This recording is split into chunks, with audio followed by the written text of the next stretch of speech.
Number 10. Gucci to the socks. Mansa Musa may be the richest human to have ever walked planet Earth. The 9th emperor of the Mali Empire made his massive fortune by exploiting his country's salt and gold production. It is estimated his wealth today would be worth $400 billion US. That is a lot of money. That is a lot of shkarol. It is, however, difficult to place an exact number on his wealth, as this was a very long time ago, and it is difficult to separate his wealth from the actual monarch itself. However, in his travels, in hopes of securing new trade deals, he wanted to show off his good faith and wealth. When he arrived in Mecca, it was time for a shopping spree, where the wealthy king spent so much gold it actually ruined the economy. Yeah, it ruined the economy of Mecca. Honestly, that's just a big Bruce Wayne play right there. Imagine spending so much money, you single-handedly raised the inflation rate in a major city. And also a few others. That wasn't the only place he did it, surprisingly. He also bragged at one point that gold grows like plants where he's from. Where I'm from, it's super cold and there's lots of snow. We aren't selling snow yet, right? Number 9. Bad Vlad. Vlad the Impaler is Vlad the Impaler. Okay, sure, he wasn't the wealthiest king ever and his empire wasn't that big. But listen, I called the chief last night and he said he ain't it. Vlad was best known for his creative punishments, to say the least. Vlad was just the kind of guy who took some folks he didn't like and, impaled them with large wooden or steel stakes. Vlad, he did not discriminate either. While a lot of poor people did end up with the worst suppository ever, he also ended up unaliving some wealthier folk too. This one time at band camp, Vlad had 2 guys come visit, and when he asked them to remove their hats, as was custom in Vlad's kingdom, they refused, which in hindsight was a really bad idea because then Vlad had their hats nailed to their heads so that they may never remove them again. What were poor people going to do? Try and overthrow the guy who left their family members on pikes as some really weird art installation? Truth be told, I've heard too much about this guy for me to even come close to his kingdom. I'm good over here. I don't need to be anywhere near him. You stay over there, I'll be over here, it's all good. Number 8. Return of the Mac. Okay, so you guys know Rome, right? Beautiful ancient city, monuments, aqueducts, a big scary army with red brooms on top of their heads for some reason. Mamma mia, it's beautiful. But it didn't last forever. After many years of conquest and living well, it eventually decayed and sort of split in half, with a west and east. The East becoming known as the Byzantine Empire, which it honestly did pretty well for itself too. This includes the adventures of Basil II. He's nicknamed the Bulgar Slayer. For video games out there, Doomslayer is a big dude in green armor that does what exactly? Slays demons. So that means Basil slays Bulgars. Huh? Yeah, real nice dude. With his financial might and power, he was able to conquer Bulgaria, which lasted a long time actually. And by the time of his death, Basil was the wealthiest man in Byzantine. A classic tale of a man in charge exploiting and pillaging those less fortunate. Number 7. Off with his belly. King Henry VIII was a guy known for a few shady things. Removing your wife's head because you want a new wife isn't exactly the nicest way to go about divorce. I could think of some nasty other stuff too. I know what the I'm saying. I think what was rather more interesting, however, was the king's diet and the quality of life divide between royalty and peasants, especially compared to the average person at the time. Sure, he was the king, but the list of foods and menus that were available to him were crazy, even by today's standards, almost rivaling the wealthy of today. His banquets would often include pork, chicken, fish, goose, beef, fruit, bread, and desserts galore. Extravagant desserts with beautiful designs. And of course, you gotta have some wine to wash that all down with, which funny enough might have made them healthier to drink wine since water purification at the time wasn't so great. It is said he was consuming way more than the average person's calorie intake. Also, not to mention his food was fresh, or as fresh as it could be for the time. And if it wasn't, it was seasoned and preserved with very expensive spices from the far reaches of the globe. Spices that no normal person can get their hands on. The average person may not have been starving, but the quality of food and lack of fresh proteins show you what the almighty gold coin can do. Could someone please pass me the turkey? Number 6. The Cowardly Lion. Richard I was the King of England for a decent amount of time, but didn't spend a lot of time of it in England. He spent most of his time raising taxes so he could fund his international warmongering. After all, that's kind of what history is about. History doesn't usually remember the times we were super friendly and got along. Which brings us to the Crusades! After recapturing Acre in 1191, his enemy Saladin was considering options of what to do next, and also considering prisoner swaps, which actually was common for the time. Sadly, Saladin may have been taken too long, or may have been planning a retake of the city, because Richard had waited too long. Not sure what Saladin was up to, he took prisoners from Acre who were poor civilians and soldiers up onto a nearby hill in full view of Saladin and slaughtered 3,000 people. He's remembered for being Richard the Lionheart for his bravery. All I'm saying is that it's not very brave to kill innocent poor civilians. War is hell, I guess. At number 5, Bear Leader. Now here's a really strange job from the Middle Ages, which sounds both terrifying but also kind of cool. Back in the Middle Ages, blood sports were all the rage. Many of the monarchs who ruled during this time were obsessed with watching blood sports, which honestly kind of explains a lot, but that's besides the point. One of the most popular blood sports was bear baiting, which involved making a pack of dogs fight a bear. Sounds gruesome, but it also begs the question, well, where did you get the bear?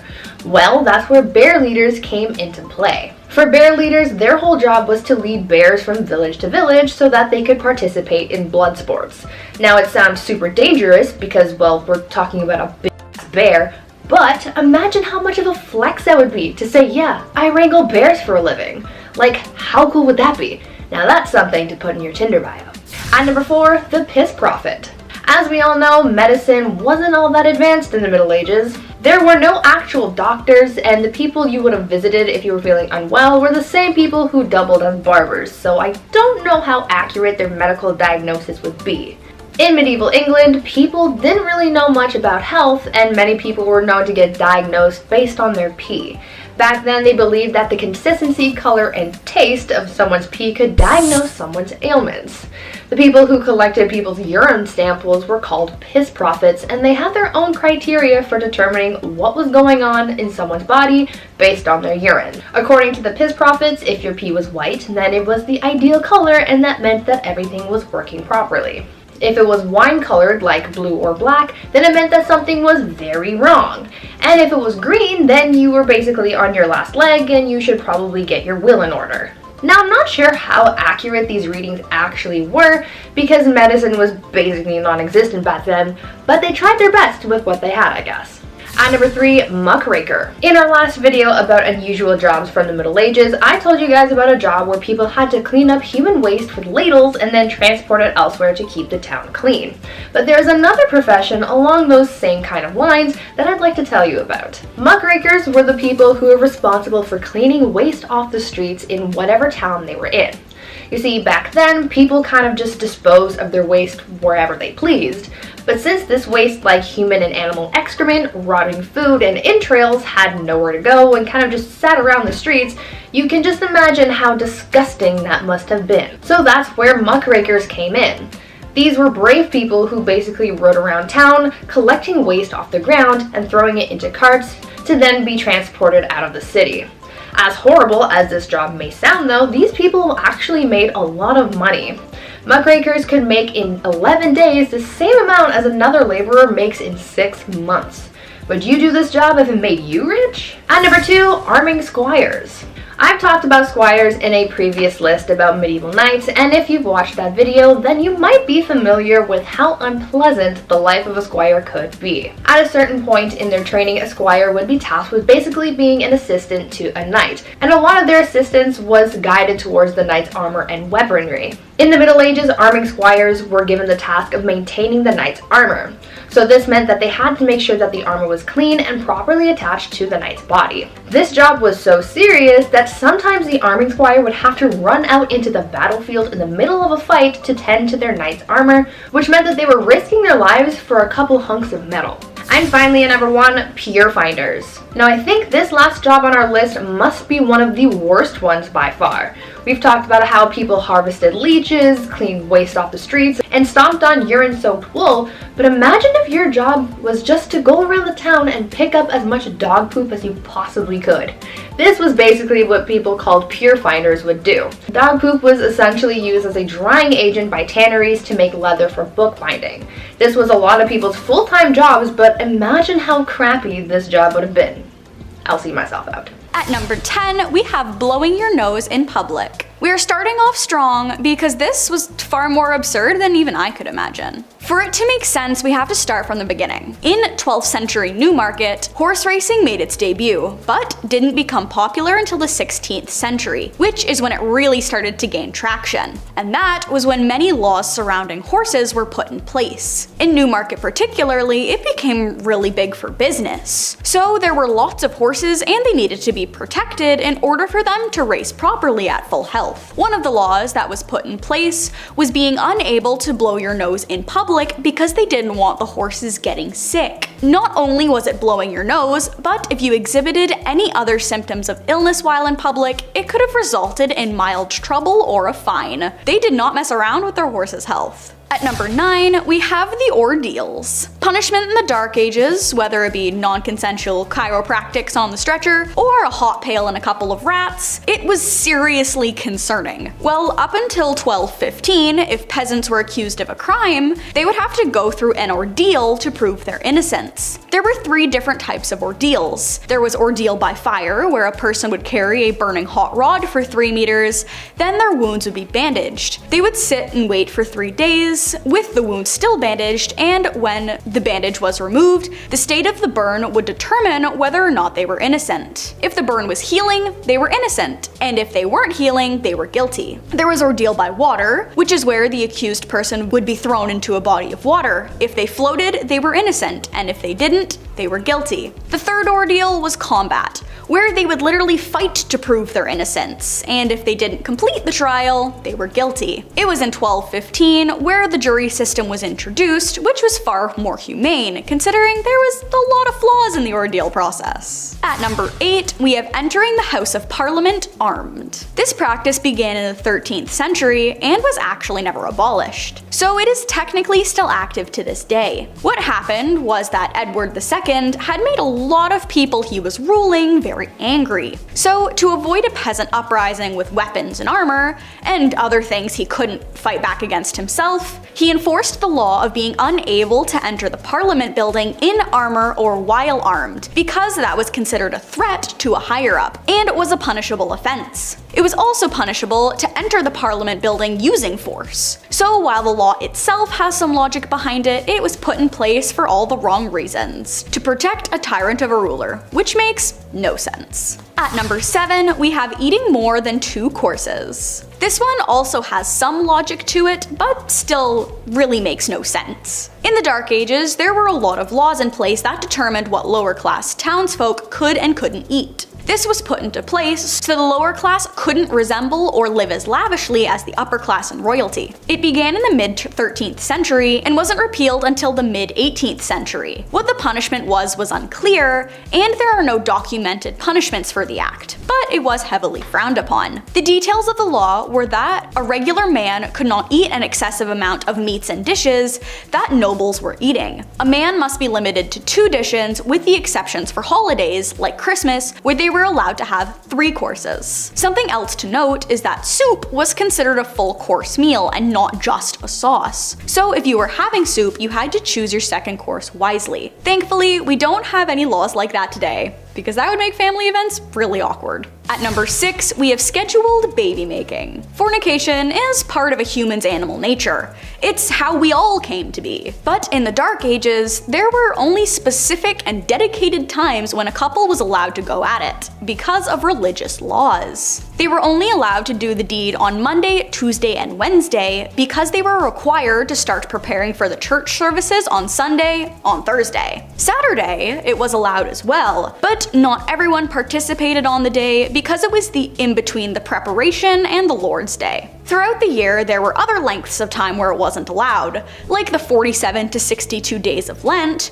which is in the spring, and the 35 days leading up to Christmas, December 25th, and the 40 to 60 days around the time of the Feast of the Pentecost. To make matters worse, women were not allowed to make eye contact with their husbands or any other man for that matter during these times, because eye contact was believed to be a temptation and was frowned upon during times when no action could be taken. And if she was caught making eye contact, she would have been punished for it, which in reality also makes no sense. Number 5. Steal.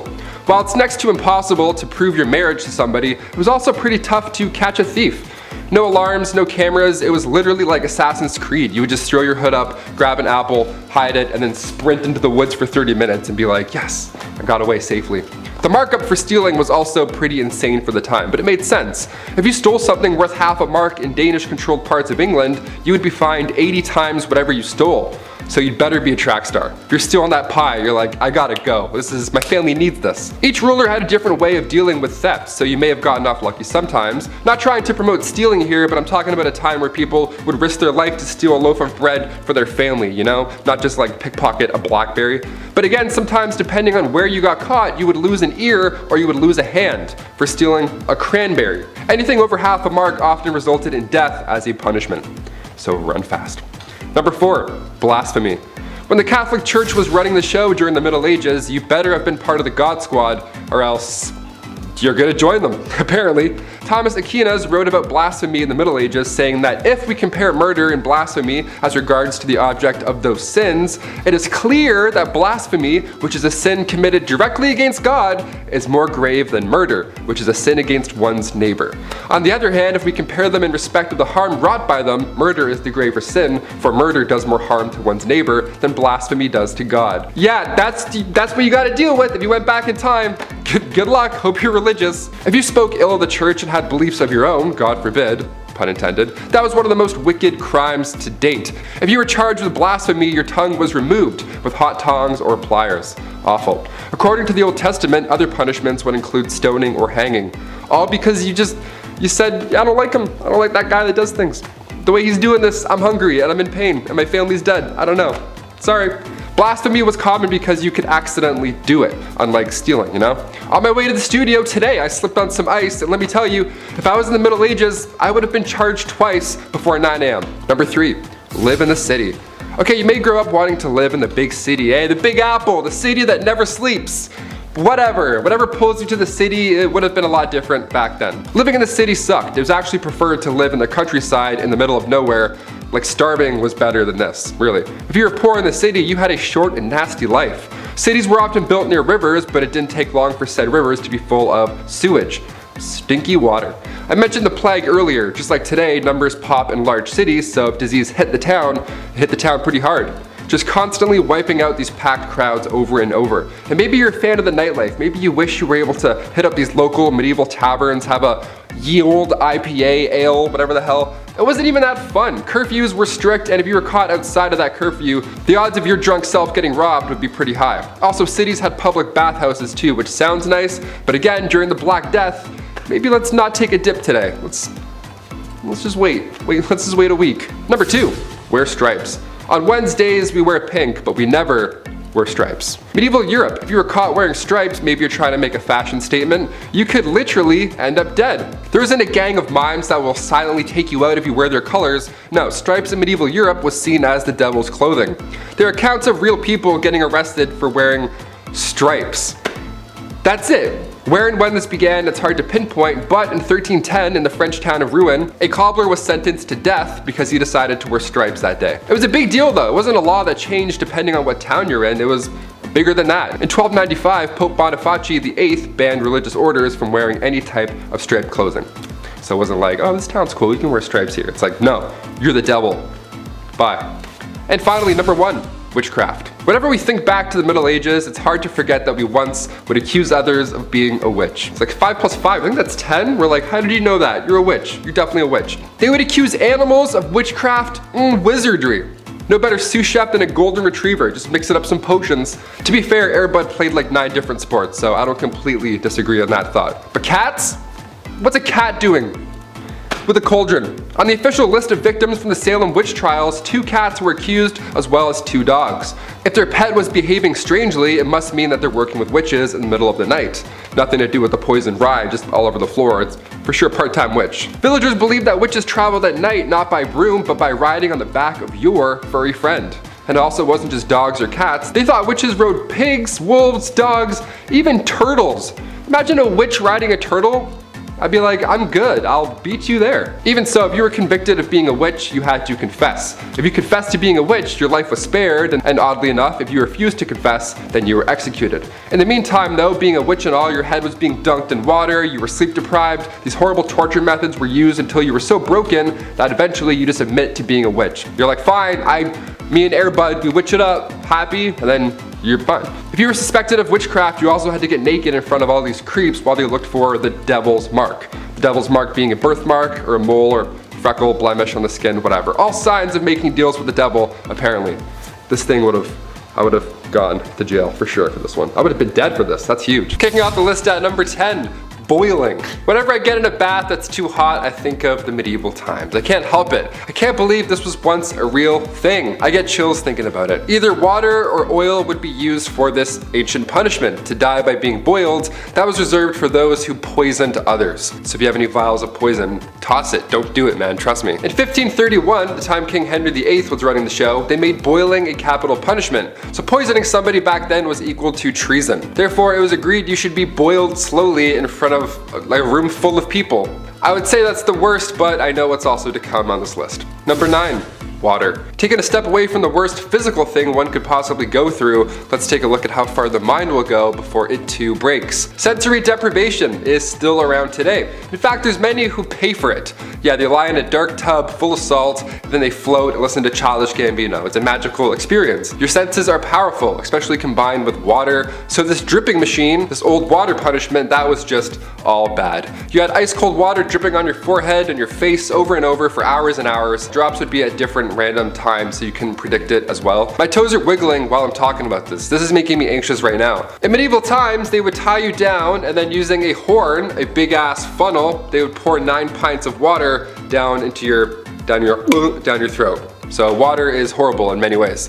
Number 8, fire. Can't talk about medieval punishments without mentioning this witchy classic. Commonly practiced in Babylonia and ancient Israel, then later on in Europe with the classic witch hunts, burning at the stake didn't come from churches, like many believe. They didn't call the shots there at all. That was mainly how small towns settled local beef. Yeah, by burning at the stake, instead of just like a fist fight at the park. Burning at the stake came in full swing way back in 1431 in France. French disbelievers like Joan of Arc, they were burned at the stake. It was crazy that they actually did this as a form of punishment. This is one of the worst medieval punishments, and believe me, there's a little bit of a silver lining here. It was quicker than most. Sometimes. Gunpowder was sometimes used so that the burning and stuff would be much faster and brighter and louder and much more horrible. A lot worse on paper, but a lot faster. So honestly, I think it's better. History is insane. Another red hot punishment used in medieval times was when the accused had to hold a red hot iron bar and then walk a few steps with it. A red hot iron bar, your hands were literally toast at that point. Here's where it gets even worse though. 3 days later, the accused would come back to the court, and then when the bandages were removed, if their hands were healing, they started to heal, they were deemed innocent. They were on the path to goodness and whatever. If their hands were still in horrible condition from, say, I don't know, holding a red hot iron bar, then they were pronounced guilty.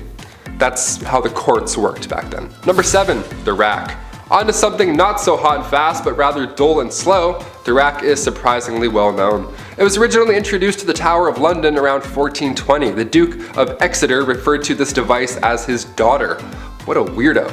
It's like guys who call their car like she. It's like, okay, just a little bit too close to your automobile, man. Relax. It was an open bed frame type device where your ankles were tied at the bottom and your hands were tied at the top.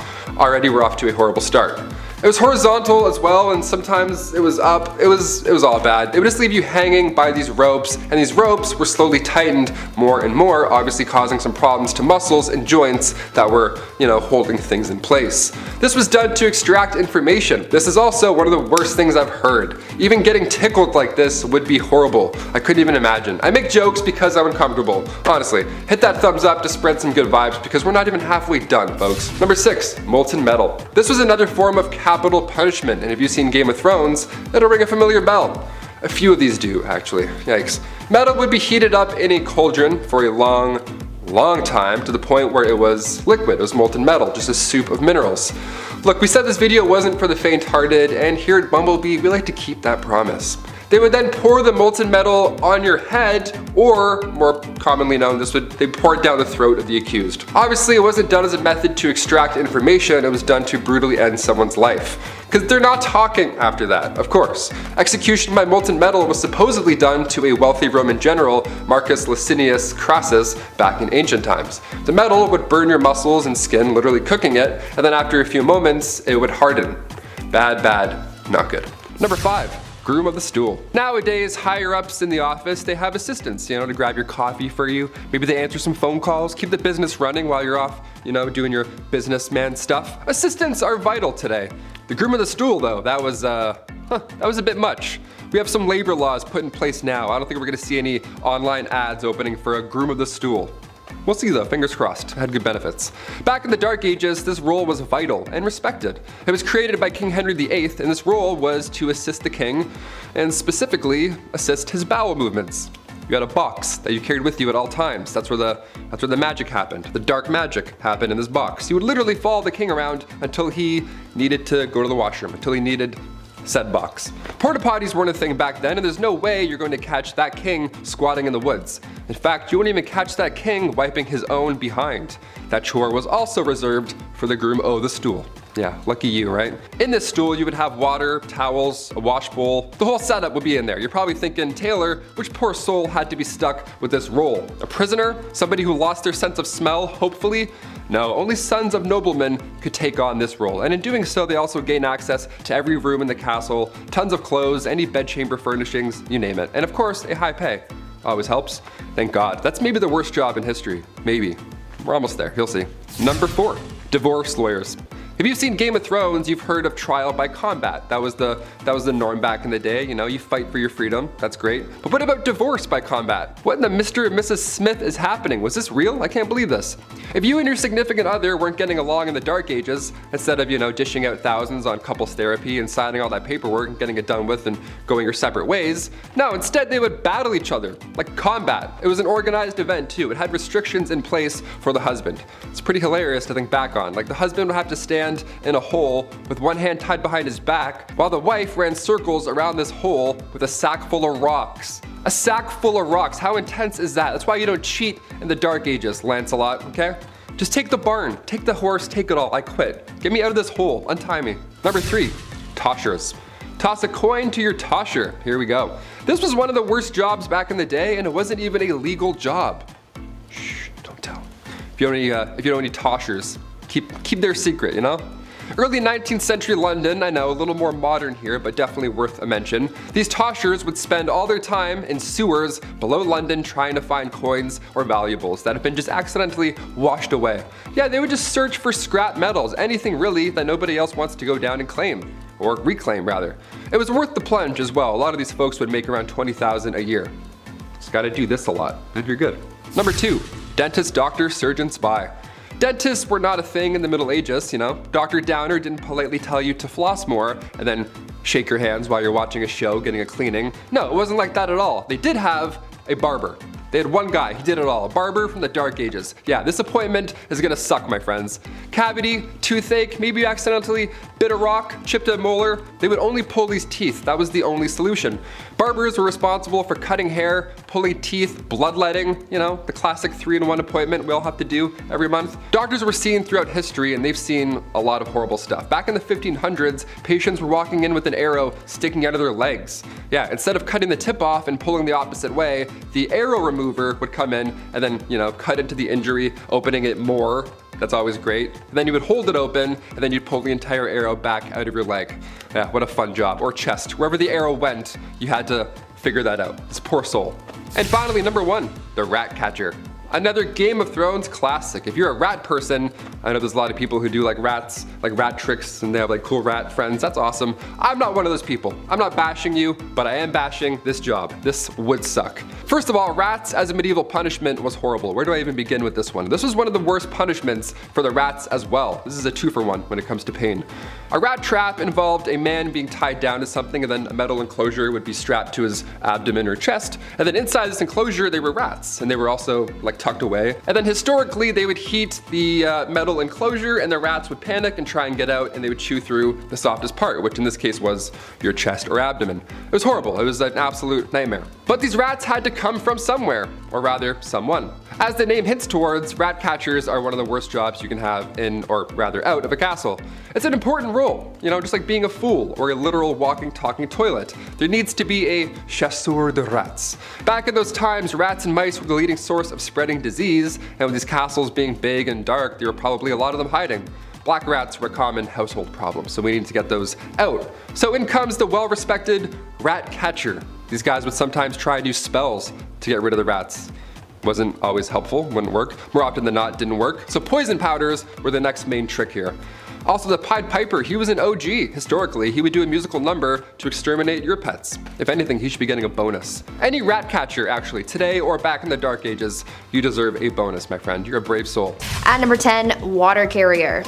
These days, we have it so easy. We have the internet at our disposal to learn about pretty much anything, we have cars to get us from point A to point B, and all of our resources are close by. We get food from the grocery store and water from the taps in our houses. But back in the Middle Ages, things were a lot tougher for people, and they had to go through a lot just to get basic life necessities, like water for example. Getting water to people wasn't as easy as you might have thought, and so that's why getting water became a whole profession. In a medieval city, you lucked out depending on the area that you lived in. If you lived close to a river or stream, then you could get all the water you wanted and pretty easily too. But if you weren't so lucky to live near this resource, then you might have had to hire a water carrier to fetch it for you. People sought out strong young men to become water carriers for them, and as the name implies, they would get paid to go to the nearest source of water and bring it back for their employer. This profession became pretty popular in the late medieval period in London, and by this time, so many people were working as water carriers that they created their own fraternity. At number 9, town crier. I'm sure you've heard of the town crier at some point in your life, right? They're often incorporated into pop culture pieces that take place in the medieval times. When you think of the town crier, you might also think of the famous hear ye, that is associated with the speeches of the town criers. Back in the Middle Ages, the role of the town crier was a very important one, as it was a crucial way for the local authorities to communicate with the residents of their community. The town crier would often make announcements of new laws, royal proclamations, the start of events, and even the punishments of criminals. They were basically the news anchors of the past. Also, as I mentioned, we normally associate the town crier with the phrase hear ye, but the phrase first started off as oye, oye, oye, which later evolved into the phrase that we are more familiar with. Before we carry on talking about these strange jobs from back in the days of old, why not take a moment to leave a like on this video if you're enjoying it so far, and while you're at it, consider subscribing to the channel to see more videos like this one. At number 8, scribe. These days, most people know how to read and write. It's part of our basic education and is one of the first things that we are taught as kids in school. As we progress in society, basic literacy is taught more and more throughout the world, as some people in parts of the world might not have access to this privilege, but back in medieval times, most of the population was illiterate, which made the roles of scribes so crucial. Not everyone had access to the right education, but for those who did and could read and write, they often became scribes. The role of the scribe was as straightforward as the name predicts. Essentially, their job was to write. Scribes were hired to write all kinds of documents ranging from letters to business contracts. One of their hardest jobs though was to copy manuscripts, which was a job that may have taken a scribe several months to complete. Many men and women in monasteries held jobs as scribes, but for common folk in villages, being able to become a scribe was seen as highly valuable as well. At number 7, reeve. These days we have elected officials in our communities who serve as a sort of voice of the people. Back in the Middle Ages, they sort of had someone similar to that, and they were called reeves.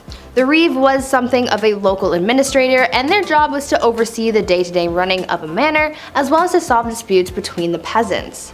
The reeve was a peasant too, but they were normally elected by their neighbors or chosen specifically by a lord and served as a reeve for a 1-year period. This job eventually faded away as the feudal system began to decline, but fun fact, you can still find some reeves in parts of Canada. At number 6, peddler. This next job from the Middle Ages is one that we kind of still have these days, just a little more modern. We're talking about peddlers. You know how there are people who go door to door trying to sell you something, like back in the day when Avon used to do house calls? Well, this was essentially what peddlers did. Their job was to travel from village to village to sell various goods. This was how a lot of people in more remote areas were able to buy certain items. The peddler's job was pretty important for the local economy because it was able to bring business to larger areas than just one local town. It seemed like a good enough job, but socially speaking, peddlers were always looked at with suspicion. Oftentimes, local people would accuse peddlers of being criminals. Now, they easily could have been criminals, but it's really a case-by-case situation. You can't judge someone for just trying to get their coin. Number 10. Treaty of Verdun. The Treaty of Verdun, or also known as Traité de Verdun, was a contract agreed on in August 843 in which divided the Frankish Empire into 3 kingdoms among the surviving sons of the Emperor Louis I, the firstborn son and heir of Charlemagne. Long story short, all the grandsons were all at civil war with each other about who was getting what did Grant promise. The treaty followed shortly after almost 3 years of wars between the brothers. It was the first in a series of partitions contributing to the dissolution of Charlemagne's empire, and it is seen as a blueprint in which modern societies are based off of. Basically, the brothers all had to split what their grandfather had decreed his own into land. Lothair the First, coolest name, Charlemagne's eldest son, received Francia Media, or the Middle Frankish Kingdom. Louis II received Francia Orientalis, or the East Frank Kingdom. And Charles II received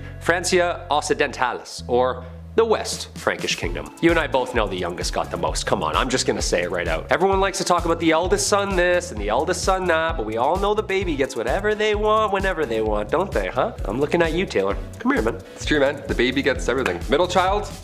This guy didn't even exist growing up. Didn't hear from him. Number 9, underground castle. Big Chet and I are currently replaying Ocarina of Time, so in honor of Hyrule, I gotta include this medieval castle. It was once a residence during the reign of King Henry III. This castle was actually discovered recently underneath a prison yard back in 2015. The old prison castle, we love those.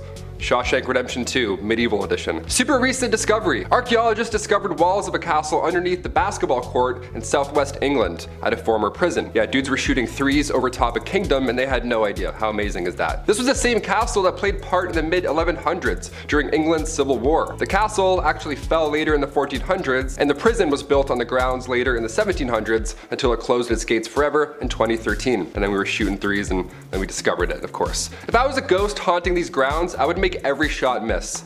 Easily. I would just float near the net, tap the ball away. Like, nice try. Back to prison. Number 8. Stonemasonry. So we all know about who wrote what and who translated what to what text and which language while writing what play, which was based on who. But who built all this stuff? When we think of the Dark Ages, we can't forget the megalithic Leviathan stones carved and molded together to create the enormous Gothic castles and cathedrals that are still standing to this day. How did people do it back then? Well, masons in medieval England were responsible for building. Masons were highly skilled craftsmen, and their trade was primarily used in the building of castles, churches, and cathedrals. There were 3 main classes of stonemasons. There was the apprentice, the journeyman, and the master mason. So what would a medieval construction site exactly look like? Well, of course, there's the master mason. He's usually the head and the overseer of the work, and he's the most skilled of the tradesmen. This is like the head honcho on site. We've all seen this guy walking around site. He's always angry, he's always yelling, "Hey, who's got the plans? You, give me those. What are these? Backwards, you idiot. I would have put the window down there." So how did they exactly chisel out all of these castles from one giant rock? Well, they didn't. The stone had to be quarried first from quarrymen. These were not masons. Their job was to get the stone for the masons to work on out of the ground. Local stone was used first, but occasionally stone could travel vast distances, even from other countries. So I gotta drag that boulder there all the way to Scotland?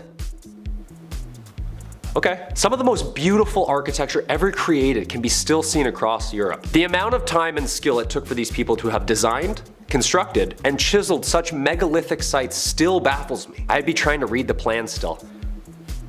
Oh, that's north. I got it, we're good. Number 7, apple bobbing. In a time where bodies were literally piling up on the side of the road, I can't believe we got apple bobbing out of the whole ordeal. That's crazy. It seems like ill timing, but it is the Dark Ages. What can you do? Apples historically have always been a symbol of importance. The Greek golden apple started the Trojan War. Snow White's poison apple was a symbol of importance in literature and all that good stuff from growing up. And in the Middle Ages, apples were viewed as a symbol of romance and fertility. These things have roots, pun intended, of course. In medieval times, bobbing for apples was flirty. It was their version of speed dating, dare I say. What happened was all the leftover apples from the big harvest were then put into a big bucket. Each apple had a villager's name on it, and then maidens would have 3 chances. 3 chances to grab that apple with their teeth. 3 chances to win a date with the English Tad Hamilton. What a weird time. Can you imagine if this was in Game of Thrones? Reek is just shivering for 2 seasons, bobbing for Ramsay's Bolton apples. We're like, medieval times were dark, holy shit.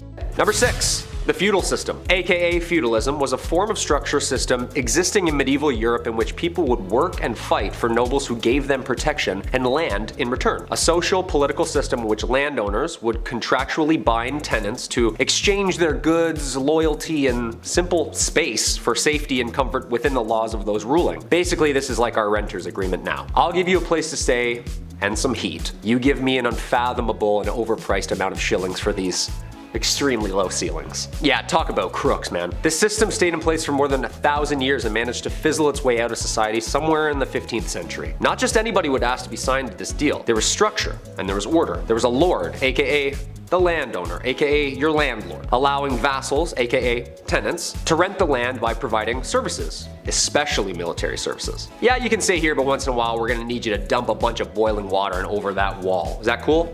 Yeah, you're fine with that. The plot of land, called a fief, was typically worked on by serfs who were laborers who had very few rights and were bound to the land itself. These were the lowest class of people, and they basically did any and all to stay safe on the lord's land. Jobs would include farming, jobs would include cleaning, and was a minimum of 3 days' work to maintain in good standing and remain stationary. Sure, there was no dental or mental health days, but come on, a 3-day work week? Plant a couple carrots here and there?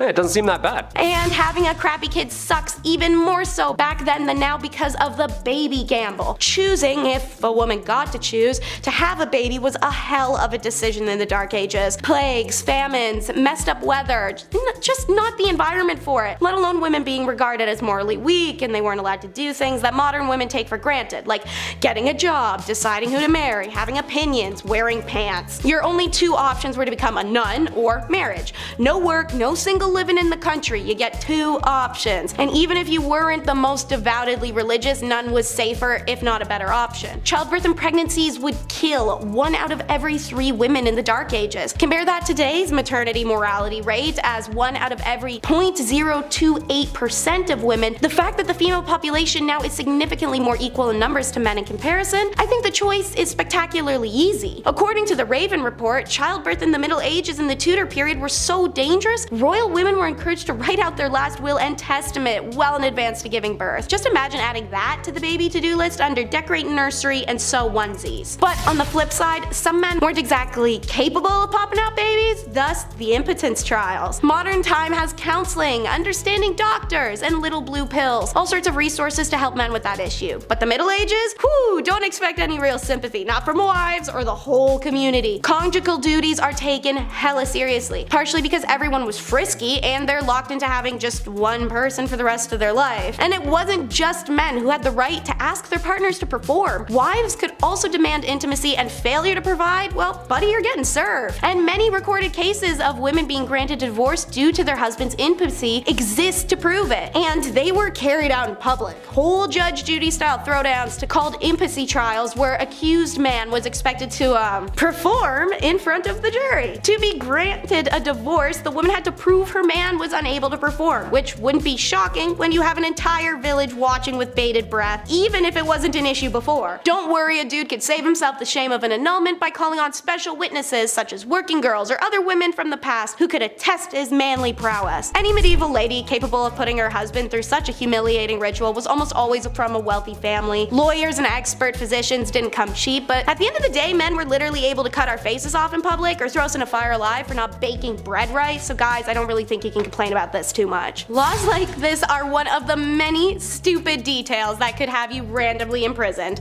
Another one, stingy stripes. Living in the Dark Ages is impossible for a lot of reasons, but having to keep track of hundreds of stingy laws to ensure you don't get locked up over a mistake truly was one of the hardest factors. What was the wrong way to pray? The wrong hair, a mole in the wrong spot, a color only the king can wear, or how the simple act of wearing stripes could lead to your imprisonment or even death. Why? Because for some reason striped clothing were seen as a garment of the devil. Thus anyone caught wearing them would at best get an evil eye from people in the street, or at worst get a hemp necktie. From the year 1250 onwards, the only people who were caught wearing stripes were the lowest of the low in society: working girls, handicapped, the ill, the orphaned. They would don striped outfits highlighting their status as outsiders. In 1295, Pope Boniface issued a papal decree banning religious orders from wearing any type of striped clothing. In the year 1310, in the French town of Rouen, for example, a local cobbler was condemned to death simply because he'd been caught wearing striped clothes. Crazily, even animals weren't exempt. Records show that zebras were called beasts of the devil, even though people in Europe had only ever heard reports of them and hadn't even seen one with their own eyes. You can see how these guys led to colonization, right? Ridiculous. With the dawn of the Enlightenment in Europe, the hatred of stripes eased and eventually disappeared, and many look on the phenomenon with confusion, and understandably so. Time for the Shrek references. It's ogres and pitchforks. More specifically, just the pitchforks, and less specifically, really just the farm tools in general. You guys know in the movies like Shrek, when the villagers all come carrying pitchforks and farm tools, and of all things, like, why that and not swords? First of all, swords are heavy, and who has that kicking around? Seriously. Secondly, noblemen could require all male peasants over the age of 18 to report for military service. Didn't matter if it was a justified war against a viable external threat or just a petty fight against a local rival. If you are called up for duty, you had to report. According to histories of the time, around 1 in 5 peasant men would be in a military service. Food and clean water were in short supply, and disease was rife. Some historians reckon 2/3 of all conscripted men who died were killed by unsanitary conditions of their own camps over any enemy action. But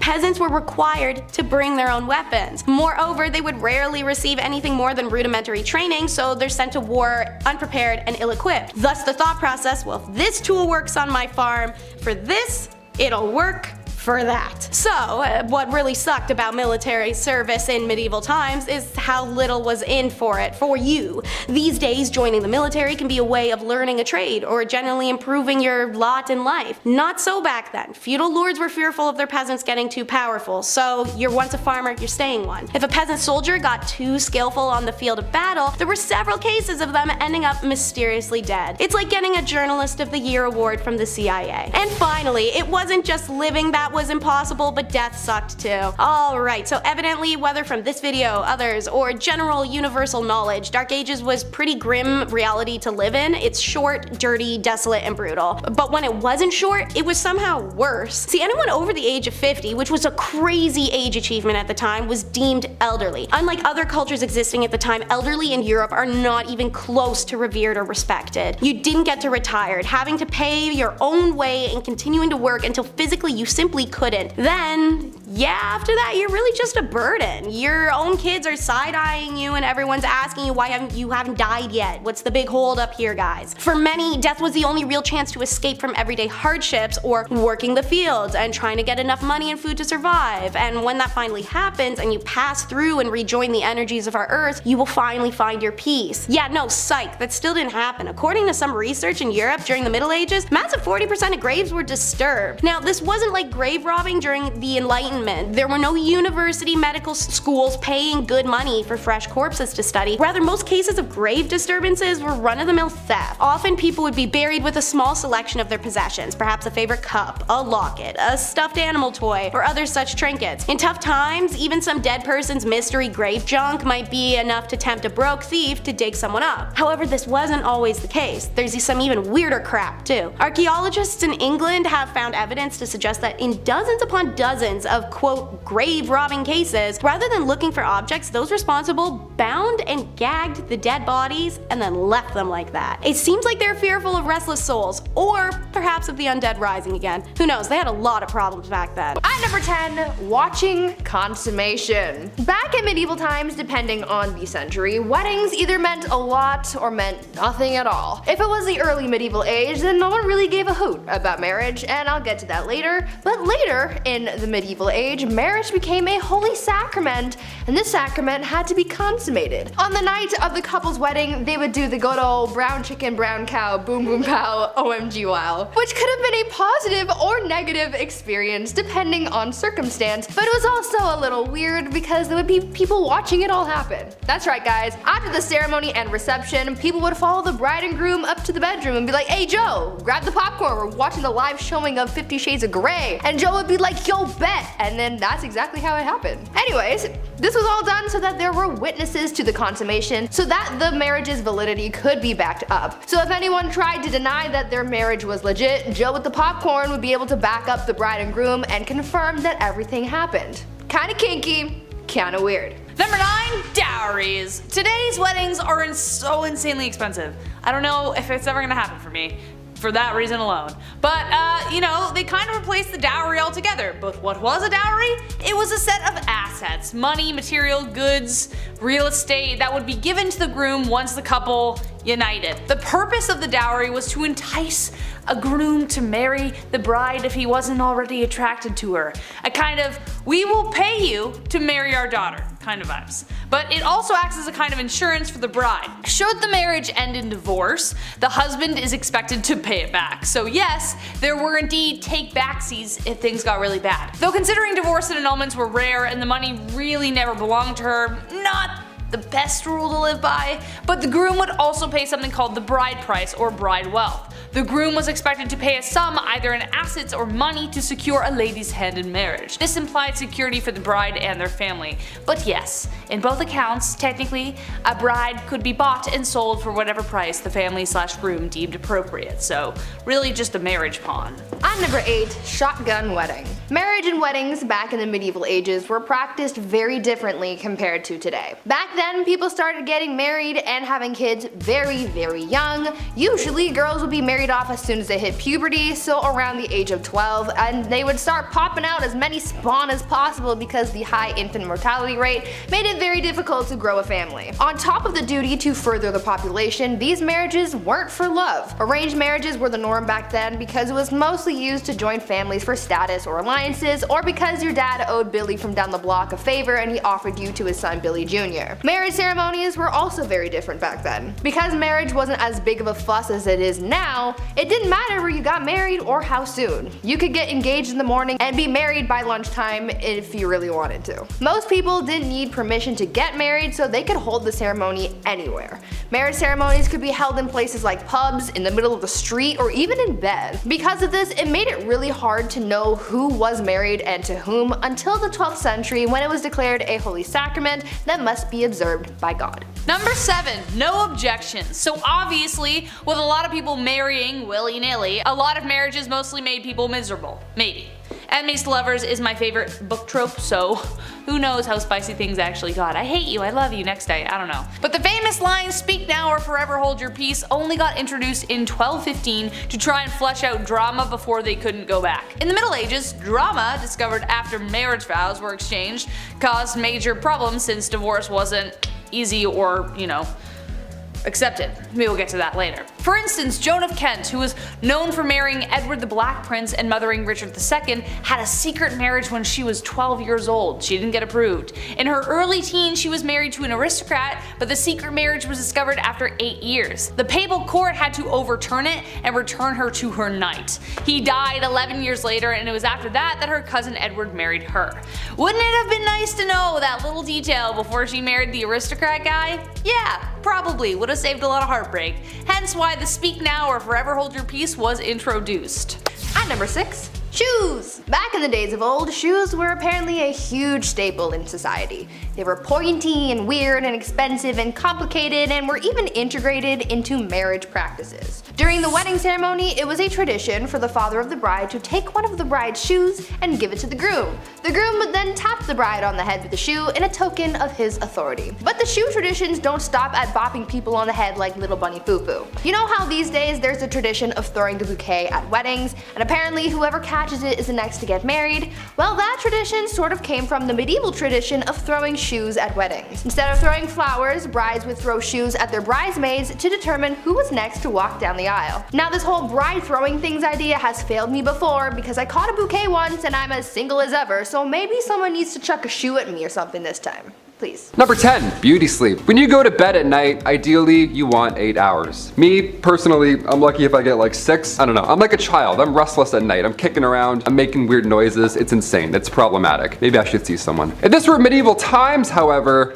I'd be set. See, back in the Dark Ages, it was common to have 2 4-hour naps at night rather than one swift 8-hour slumber. See, many believe this was to tend to a fire, or hopefully not a fire. You know, gotta wake up, make sure things aren't gone. It's medieval times, it was rough. You wake up, throw a log on, yawn, and then hop back into your pile of hay. I don't know, whatever they had back then. Good times. This system of waking up after 4 hours, it sounds like an unhealthy inconvenience, but in reality, historical accounts suggest that people in the Dark Ages generally slept for longer periods of time, despite their sleep being interrupted by periods of wakefulness. They slept longer due to the fact that, you know, light bulbs didn't exist yet, so lava lamps weren't a thing, neither were alarm clocks. So people would often go to bed shortly after sunset and wake up with the sunrise, so that's a good rest. That's a good medieval rest. That's like 12 hours. Number 9, the Norse disappearance. I just watched The Norseman. I'm gonna start barking at people now when I'm on the subway, just to, you know, get my old roots back, my old Norse roots. There are several theories regarding the disappearance of the Norse from Greenland during the Dark Ages, right? Where did they go? Where does a Norse Viking go? That's a little concerning. Where'd that guy go with the beard and the hatchet? That's a little important. One theory suggests that climate change played a significant role. The Little Ice Age, which began around the 14th century, that led to a decrease in temperature and a shorter growing season. Of course, making it difficult for the Norse to farm and raise livestock and, you know,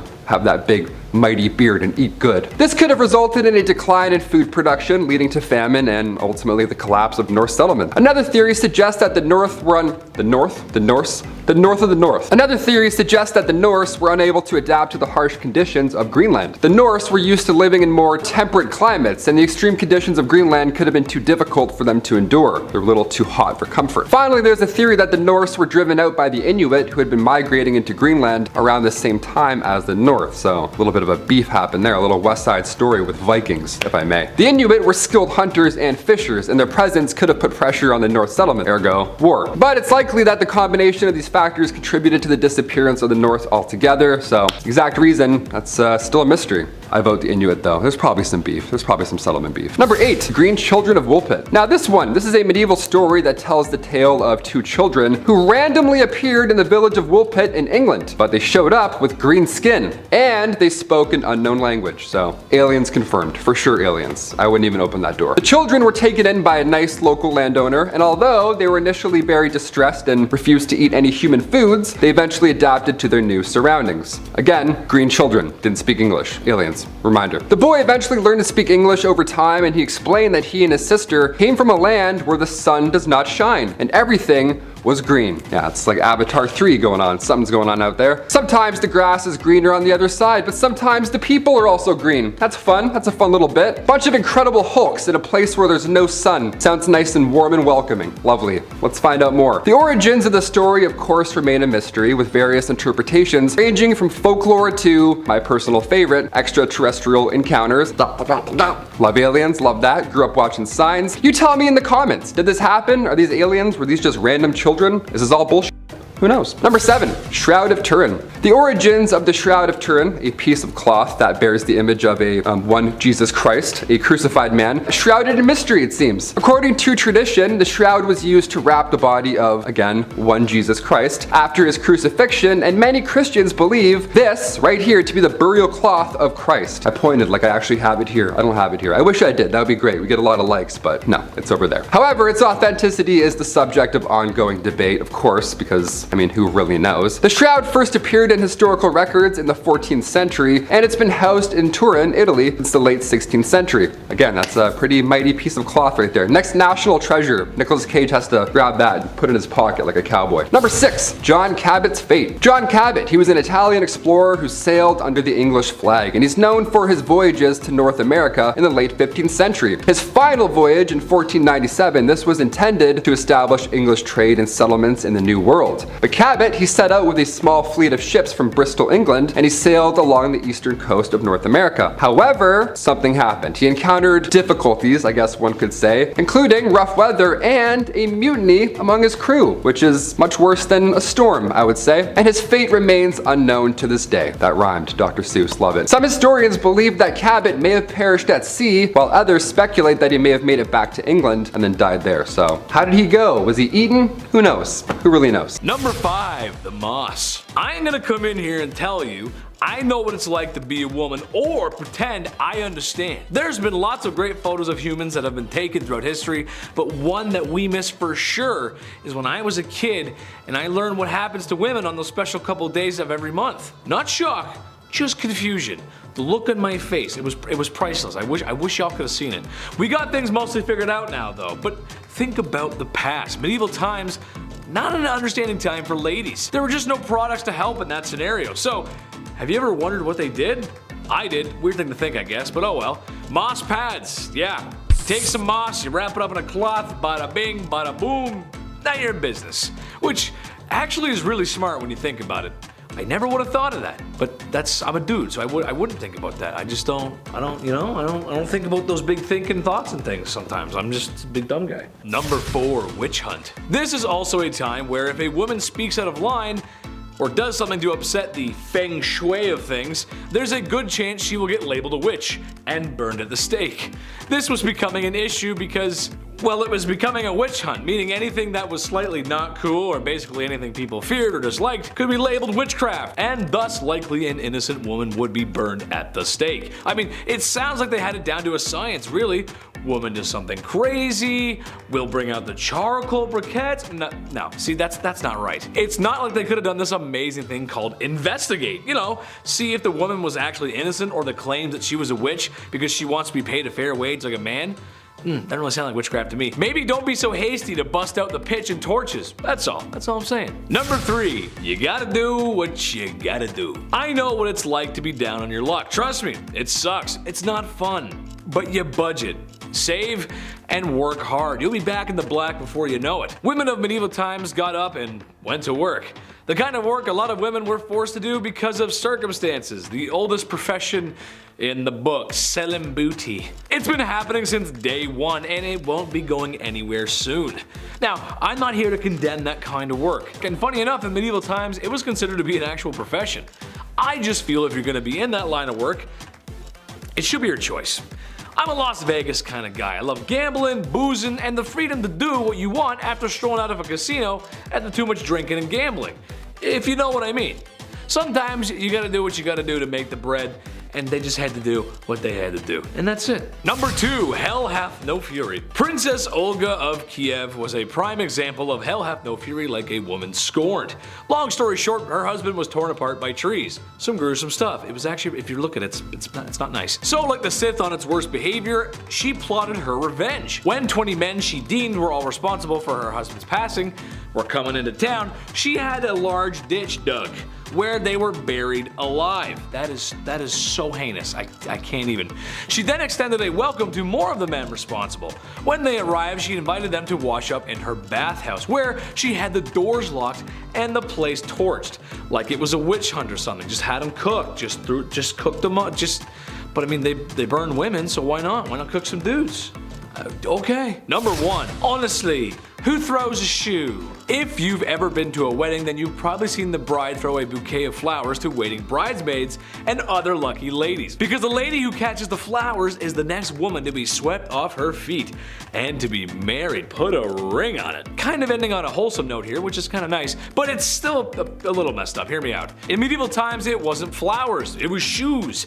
At first, it doesn't seem so bad, right? Shoes. We'll throw some shoes around. Why not? Besides, you know, the shoe being thrown too hard. You won't want to catch a loaf in the side of the head. That would hurt. I think we forget how filthy our shoes can be. I mean, they walk through everything. Dirt, mud, blood, and if you're in medieval times, having a good old-fashioned wedding in the village probably meant some manure.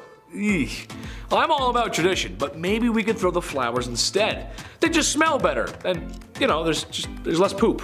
Starting us off is cutting-edge courtship, quite literally in this case. It was traditional in some Nordic countries to have courtship customs involving knives and daggers. This is due to sacrificial nature in their original belief. The purpose of a dagger is prevalent for that after all, but it was also due to its functionality. In Finland, when a girl came of age, her father let it be known that she was available for marriage by providing her with an empty sheath. The girl would wear an empty sheath attached to her girdle, skirt. If a suitor liked the girl, he would put a pukkoko knife in that sheath, which the girl would keep if she was interested in him. If she wasn't, she could just toss that anywhere. The knives were often custom, so a man would be able to woo a woman with unique details and imagery on a blade, but could also offer an heirloom or traded blade. Seeing as women of the Nordic region didn't shy away from handwork such as farming, jewelry making, clay working, etching, clothiers, and even some positions like smelting, a blade was a thoughtful and convenient gift that also said, "I love you" a whole dagger's worth. Something so romantic about giving someone a gift they could quite literally kill you with. In the meantime, while the Scans are giving blades, the English are being taught the no-no days and the no-no ways. In layman's terms, they were being told how to have intercourse and when. That just doesn't make for a fun title. You may be familiar with these laws and regulations. They've come up in some of our other medieval and middle age videos. This was a time period where the church had a lot to say in state affairs. Not to say that it doesn't now, but they were able to make determinations such as intercourse schedules around the religion. Real laws were in place that people could not have sex on Sundays, Thursdays, or Fridays due to religious reasons. Whenever a holiday had a fasting period, such as Lent, abstinence was expected then as well. If anyone was to deviate from the set rules by having intercourse, they were committing a grave sin. These laws were written in penitentials, which were books that indicated what was allowed under the church rules and what was not. Oral, backdoor, premarital, and self-inflicted intercourse were banned in these books. Now thankfully their wide-range taboos included some good stigmas to have, such as interbreeding, so that minimized people keeping it in the family and messing up our future populations. But even with sexual laws, men could be knaves, which is just an old-timely way of saying being a dog. Now, I'm not saying ladies couldn't have itchy feet and dog their way around too. We do it now and we've been doing it then, but it was a lot worse for ladies to be caught back then. So the general consensus is that it was rare, and when it did happen, it was usually affairs outside of a marriage. In general, young medieval daters had to be cautious. While peasant marriages were a little more than saying we're married most of the time, reputation, especially for a lady, was huge, as was virginal status. Men of higher status often sought out beautiful peasant girls for affairs. Sometimes they benefited the woman greatly and she'd become an heir to a status child, thus elevating her own. But for the most part, it was pure carnal enjoyment men were after, in a time when women were told to do the opposite. And so it became a game of men trying to win a single woman into doing the act. She had everything on the line while he usually had nothing. Secret flings were frowned upon, to say the least, and were often seen as a sign of potential trouble, hence the English ballad that would warn of knaves preying on young fair maidens at country fairs. A young woman caught having affairs was a wild scandal that could even be punished for or put to death, so making the decision to bow to a lord's or even a common man's pressure could quite literally destroy a woman's whole life and being. Yet it's still a decision women made. Hormones. Yet when it comes to marriage, it's always love versus politics. Medieval marriages tended to be negotiations, particularly around dowry, but it wasn't all about money. It was very important that a noble woman is a virgin at marriage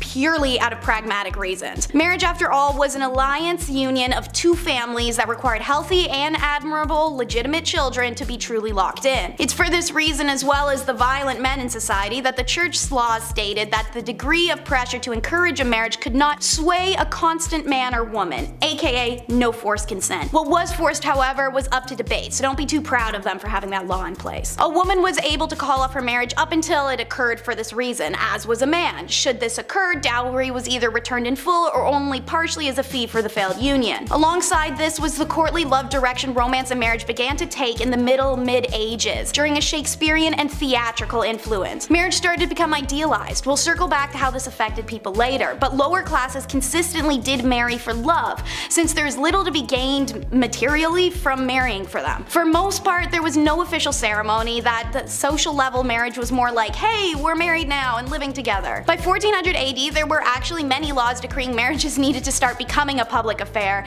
and one may wonder how often people did marry in secret. Next up, watch lords try to impress ladies with a lance measuring contest. As mentioned, courtly love and chivalry are important facets of medieval society and culture, and seeing as tournaments and displays of masculinity were centerpieces of this culture, it's no surprise it made its way into courting. By 12th century England, tournaments were in full swing, usually consisting of jousting and melees, a big organized throwdown between knights that were not expected to be dangerous but occasionally resulted in serious injury or death. These tournaments were respectable places to meet potential suitors, and singles flocked to these spots to watch heroic knights joust and parade themselves around while noble maidens looked on adoringly. Some contemporary conservative commentators as well as the church, however, complained that the tournaments were places of frivolity, scandal, and lust. Buzzkills. Don't worry, if sword fighting isn't your forte, then poetry or songwriting were also popular ways to express your love to a lady. Number 10. Farming.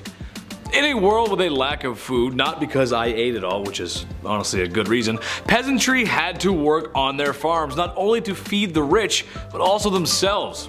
So if the men in your household are ill or sick, then that means it's Rivet Rosie time, or Farming Fran time, whatever you want to call it.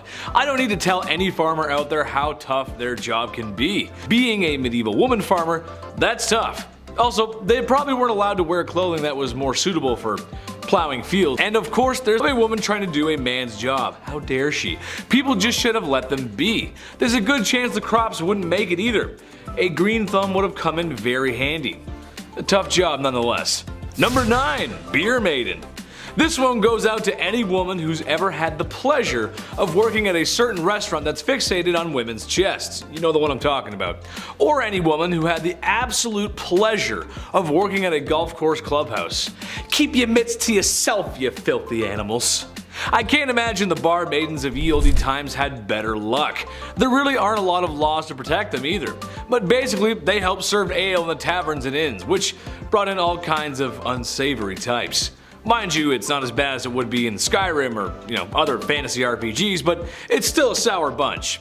Sometimes there were just barrels of ale and the maiden's job was to simply just keep filling the tankards and handing them out. I'm sure she was well respected and not even once ever had her personal space infringed upon, right? Of course not, no. Number 8, caring for children. Hey, someone had to do it. A woman's job is never done. At least that's what my mom, my aunt, my grandma, and pretty much every woman I've ever known has always said. Okay, sure, I was a little bit of a handful. I was loud and energetic and I loved to talk. Teachers always said I was a distraction in class. Alright, maybe I was, and maybe I still am. Okay, I am. But at least the women caring for me had the modern amenities of the 21st century. A fridge full of fresh food, washing machines, cars, and a solid structure with 4 walls. So you can imagine if you had to deal with a kid like me back in ye olde times, just with none of the nice stuff that makes life today a lot of fun. Ye olde Chetty running amok. Oh mother, mother! Number 7, the streets. Unusual to most, but very common to women of ye olde times. When you're a woman who's got nothing, sometimes you gotta give something. That something just so happens to be what's hiding in your pants. It's a profession that's as old as time, and it will not be going anywhere anytime soon. Women work the streets. I don't think that's anything to be ashamed of. Number 6, Joan of Arc. It doesn't get more unusual than the savior of France. England and France were having a go at it, if you will, which if you know history was like round 12 of 100. Anyway, it wasn't going too well for France. It was going rather poor actually. The same kind of poor I got on my report cards under the paying attention section. Oops. Then there was Joan, really a nobody, when one day she heard the voice from a higher power that she was to drive the English out of France. Naturally, the people around her, especially the men, scoffed at the thought of a young woman being the hero they needed. But given that they had nothing to lose, suited her up and sent her out. Plot twist, she did very well, like crazy good. The Battle of Orleans proving her grit. The English were so confused and disgruntled by a young peasant girl defeating their armies, they thought it was only proof of one thing, that she wasn't a sign of God, but rather a sign of the devil.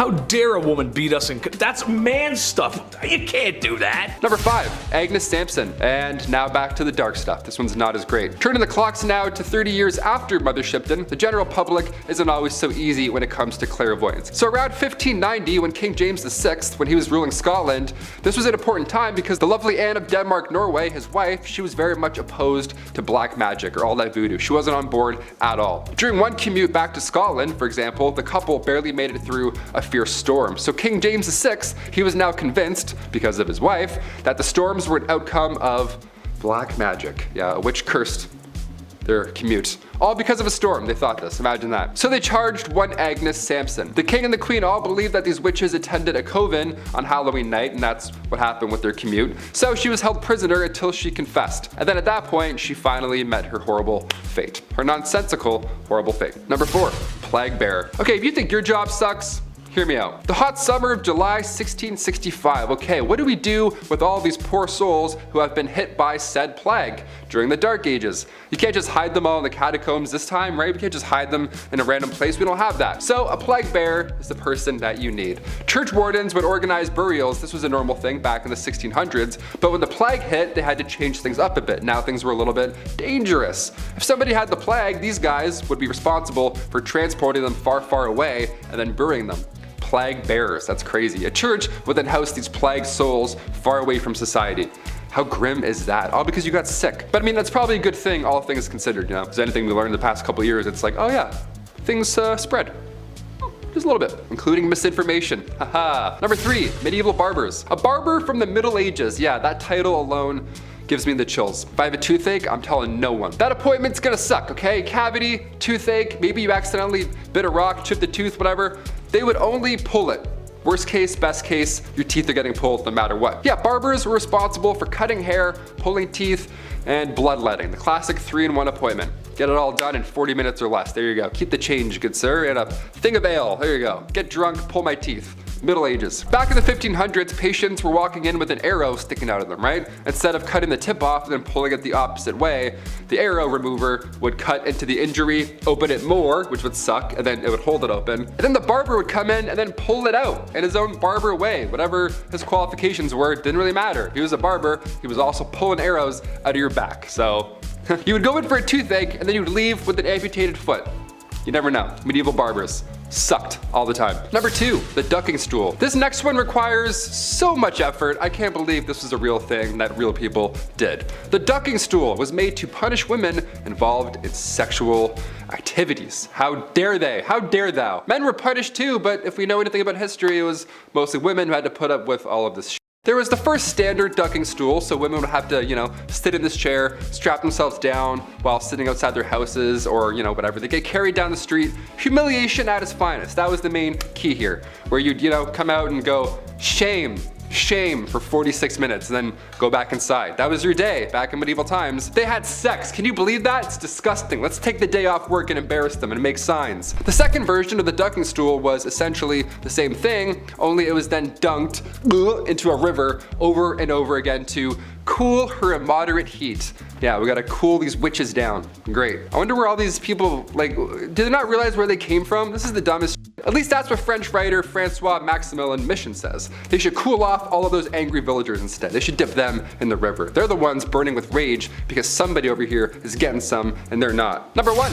meowing nuns. If I'm not gonna talk about this one now, then I'm not sure when I'll get the chance to talk about it again. Back in the Middle Ages, a group of nuns were doing their, COVID nun thing, as so many people did apparently back in. And this was odd in the Middle Ages because these nuns would have meowing sessions. Yeah, they wouldn't curse individuals, they wouldn't curse any long sea voyages. No, they would just gather around and meow all at the same time. The French convent, large might I add, many of nuns here, they would spend hours meowing in sync. They'd be like, meow.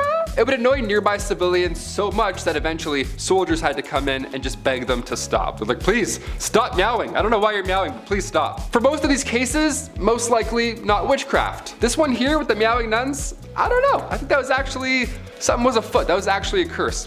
Number 10, roast hedgehog. Hedgehogs, am I right?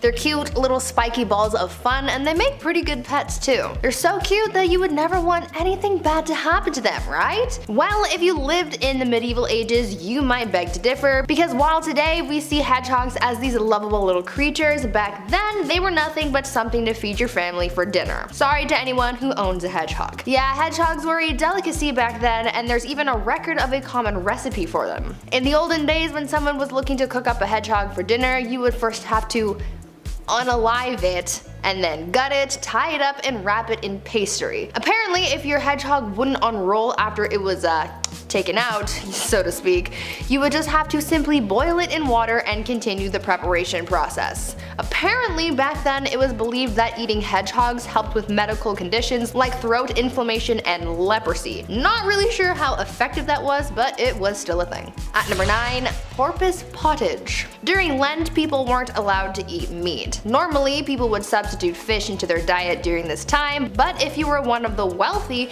then you could treat yourself to something a little more extravagant than just plain old fish. For those who could afford it, they would sit down to a seafood feast, and they really ate anything that came out of the sea. We're talking fish, lobster, crabs, eels, and dolphins. Yeah, they thought that dolphins were fish and so safe to eat during Lent. In a recipe book from 1399 written by King Richard II's cooks, there was a recipe for porpoise fermentry, which was basically a sweet and spicy wheat porridge with dolphin on top. It consisted of almond milk and saffron and just sounds absolutely vile. I couldn't imagine what a dolphin would even taste like, but I wouldn't imagine that it would taste very good, especially with almond milk, wheat, and saffron. But would you guys try it? Now, before I carry on telling you guys about the weird things that people ate in medieval times, I would first like to take a moment to ask you guys to leave a like on this video if you're enjoying it so far, and maybe even consider subscribing to the channel to see more videos like this one. At number 8, garbage. Ever heard of a garbage plate? It's a dish that originated in Rochester, New York, and it is a big plate of things like macaroni salad, baked beans, french fries, and a bunch of other things. Well, in medieval times, they also sort of had their own garbage plate, but unfortunately it doesn't sound nearly as good as the one from Rochester. Their garbage was pretty foul, and honestly I don't think that you could pay me enough to sit down and eat this thing. As the name dictates, garbage was made of, well, garbage. Anything that wasn't used in other dishes was basically thrown into a pot, cooked up with some seasonings, hopes, and dreams. Even the recipe sounds gross, dude. In an excerpt from a medieval cookbook, to prepare garbage, it says to quote, take good giblets, aka the garbage, chicken heads, feet, livers, gizzards, and wash them all clean. Throw them into a nice pot and add fresh beef broth, powdered pepper, cinnamon, cloves, mace, parsley, and sage chopped small. Then take bread, steep it in the same broth, draw it through a strainer, add and let it boil till done. Add powdered ginger, verjuice, which was sour grape or apple juice, salt, and a little saffron, and serve it forth. End quote. Yeah, I think I'm gonna pass on that one, thank you. At number 7, cockatrice. When living in medieval times, people had to be very creative when it came to cooking. You had to create flavors with limited resources while also trying to dodge the risk of poisoning people if you're not careful, but this next dish pushed the boundaries of culinary art so much that Gordon Ramsay would have to call every chef who made this an idiot sandwich. Back in medieval times, some chefs would prepare a dish called cockatrice, and it was kind of a monstrosity. This imaginative dish was made by combining a pig and a chicken into some kind of revolutionary Frankenstein's monster. Essentially, this dish was made by cooking a pig and a chicken, and then the chef would cut both animals in half and then attach the front half of a pig to the rear half of a chicken. Then it would be stuffed and roasted on a spit, glazed in egg yolks and saffron, and topped with a gold leaf before being served to an elite like a king or queen. There was also an alternative version of this dish where instead of having the two halves of the animal mashed together, it would instead have the chicken riding the pig, and some chefs would even adorn the chicken with a knight's helmet for some extra pizzazz. Not sure why this was invented, but it certainly is creative to say the least. At number 6, roasted cat. We started off this list talking about one common household pet that was traditionally eaten in medieval times, but now we have another, so for anyone who has a feline friend, you might want to skip this part. Roasted cat was yet another bizarre food that was eaten back in the olden days, and I can't really say I'm all that surprised. I mean, they were eating hedgehogs, dolphins, and garbage, so I wouldn't put it past them to take a bite out of Garfield too. Roasted cat was a pretty straightforward dish. They would just marinate it and roast it like they would any other kind of animal, but what makes this dish strange, other than the fact that it's a cat, was the way that it was prepared, and the superstition behind it. Cats already have a lot of superstition behind them, so it makes sense that in medieval times they believed all sorts of things about felines, but when it came to cooking them, it was believed that cutting the head off before cooking it was a vital step because, quote, "It is not for eating, for they say that eating the brains will cause him who eats them to lose his senses and judgment," end quote. So yeah, don't go eating cat brains, I guess.